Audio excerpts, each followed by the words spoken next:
Hi, third grade.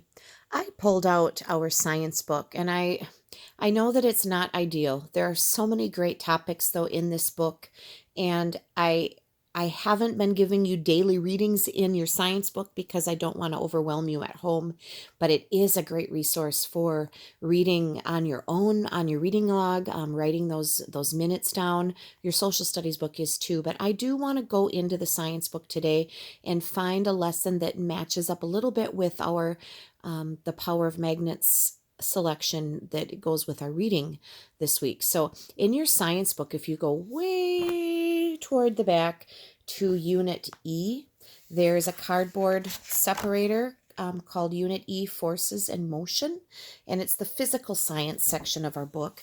And if you go in a few pages, and you kind of see me flip here and go to page E.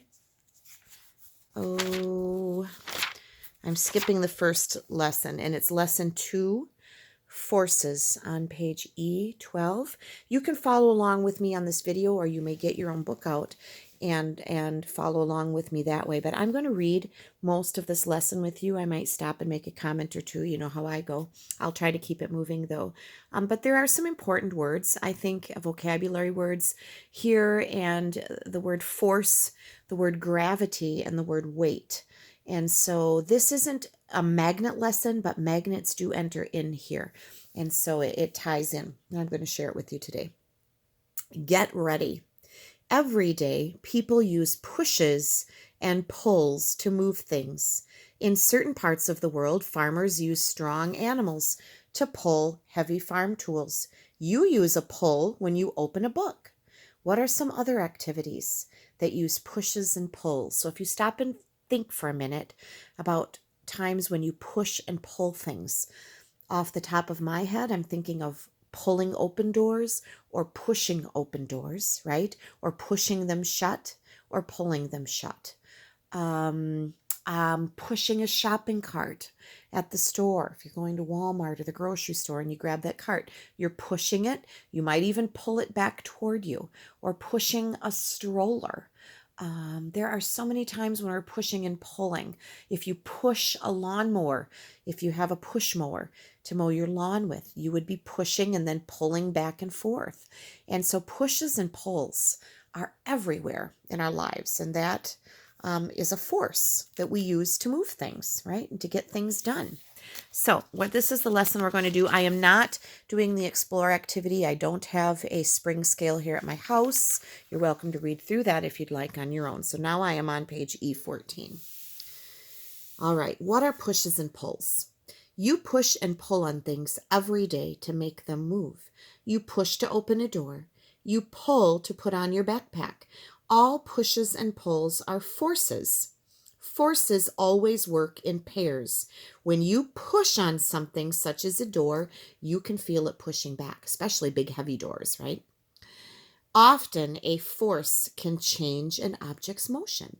It can make an object start moving, stop moving, or change direction. As you add force to a door, it moves. Sometimes an object doesn't move. No matter how hard you push, you can't push over a brick wall. Heavier objects need more force to make them move. You have to push or pull a heavier object harder to make it move. So here we have some children using a rope tied around a box. All pushes and pulls are forces. Pushes move away from you, pulls move forward toward you. Some gals look like they're about to push some plastic tubs. Forces may change the motion of an object. The heavier an object, the more force you need to move it. So this gal has an empty box. She has a full box. As they push, which one is going to have to work harder? Well, the girl with all of the toys in her basket, right? It's heavy, it has weight, and so she's going to have to push harder. That just makes sense. We know that. Here's a girl pushing against a wall, of course. Forces work in pairs. Whenever you push or pull something, it pushes or pulls on you. The push or pull that you feel is a force in the opposite direction. Here come the magnets. These are called bar magnets, and they will label the N and the S for North and South Pole on them. And it says many things can create forces. Some forces push or pull on objects without even touching them. So if we had our magnets in our hands in person, if you put a South Pole up against a North Pole, it will attract or pull together. One will pull the other toward it, and they will connect. And they'll almost seem like they're stuck together. But you can actually use your hands and pull them apart because you are stronger than the force of that magnet. Those are smaller magnets. You are stronger than those magnets. Now, if you put two like poles, like two south poles, facing toward each other, they will repel. There's actually a force you can kind of feel.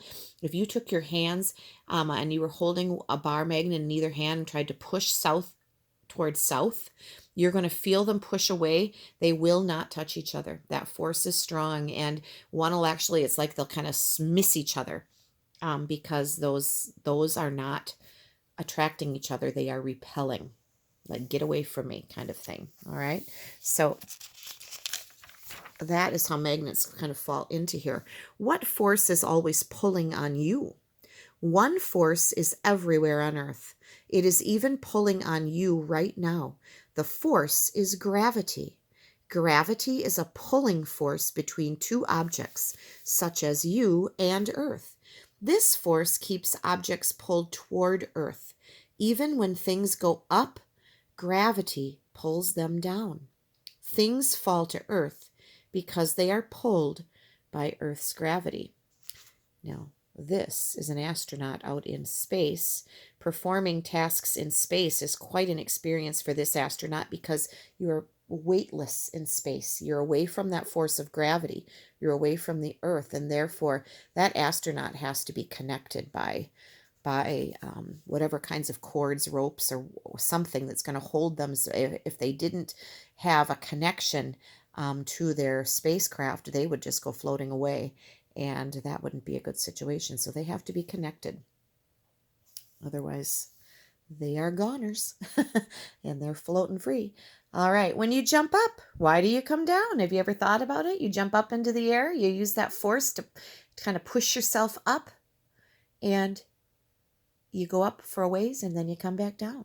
Or if you jump off of a swing, which, is not the safest thing to do, but I've seen some of you do it. When you jump off of a swing, you're going to fall back to the ground. If you jump off the slide or the monkey bars or something up high, you fall down. That is the Earth's force of gravity pulling you. You have weight, and weight is going to fall back to the surface of the Earth. And what do we have here? The pull of gravity is less on the moon than on Earth. Yes, so when you're on the moon, you have some weight, but not as much as on Earth. So you kind of bounce. I've seen a video where the astronaut just kind of bounces. They kind of take little leaps. It looks kind of funny. There is a picture of the American flag being put on the moon. When we explored the moon long ago, that was back when I was very young or hadn't quite been born yet. I don't remember the exact year. All right, what is weight? The pull of gravity is just about the same all over Earth. Weight is how much pull gravity has on an object. That means an object's weight will be about the same anywhere on Earth. On other planets and the moon, the pull of gravity is different. This is why objects have different weights away from the Earth. You can find out how heavy or light things are by measuring their weight. Some objects are heavy, some are light. Scientists measure weight in newtons. A newton is the unit of force in the metric system. In the English system of measurement, the unit is the pound. So we here in the United States still talk about how many pounds and ounces something weighs. And so if we were at the store shopping for some produce, we might set apples on a scale or put them in a basket scale that's kind of hanging there, and there'll be either a digital reading or maybe a dial that will tell you how much something weighs. So these apples weigh 9 newtons, which isn't a unit that we use and talk about in everyday language, but they weigh 2 pounds. All right. So different units, just like we've learned about the metric system using meters and centimeters and such, and our American system using feet and inches. So same kind of thing. All right. I'm not going to read the rest of this. I'll let you do that on your own. I'll read the why it matters, though, wrapping that up.